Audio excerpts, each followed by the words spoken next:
Michel Barnier face à un dilemme crucial. Faut-il augmenter le SMIC? Nommé Premier ministre en France le 5 septembre 2024 par le président Emmanuel Macron, Michel Barnier promet la mise en place de plusieurs changements dans le pays. Mais il est aussi face à un dilemme crucial. Est-ce qu'il faut vraiment augmenter le SMIC? Explication. Un coup de pouce pour augmenter le SMIC, possible ou non? Il convient de rappeler que la dernière augmentation du salaire minimum, entre 15 et 20 euros, a eu lieu au 1er janvier 2024. Et techniquement, une nouvelle revalorisation serait prévue en automne si l'indice des prix à la consommation progresse de 2% au minimum, mais cela risquerait de ne pas se produire. En effet, l'inflation en France a connu une baisse et est arrivée sous la barre des 2% en août, une première depuis 3 ans. Cette chute pourrait se poursuivre pour atteindre 1,6% en décembre. Un coup de pouce serait donc l'alternative pour rehausser le SMIC. Le nouveau Front populaire, durant les législatives, avait annoncé une augmentation de 200 euros net, équivalent à 1 600 euros par mois.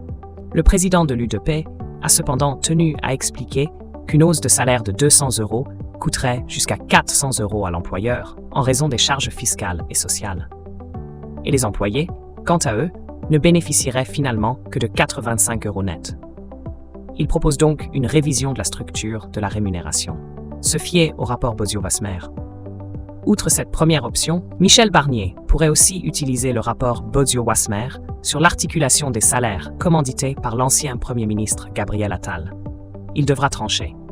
Est-ce qu'il portera plus d'attention sur ce rapport? Est-ce qu'il appliquera une mesure en un temps record?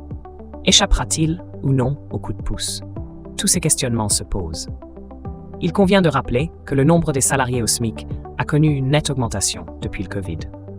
3,1 millions de salariés du secteur privé non agricole, soit 17,3% des salariés, ont pu profiter de la revalorisation.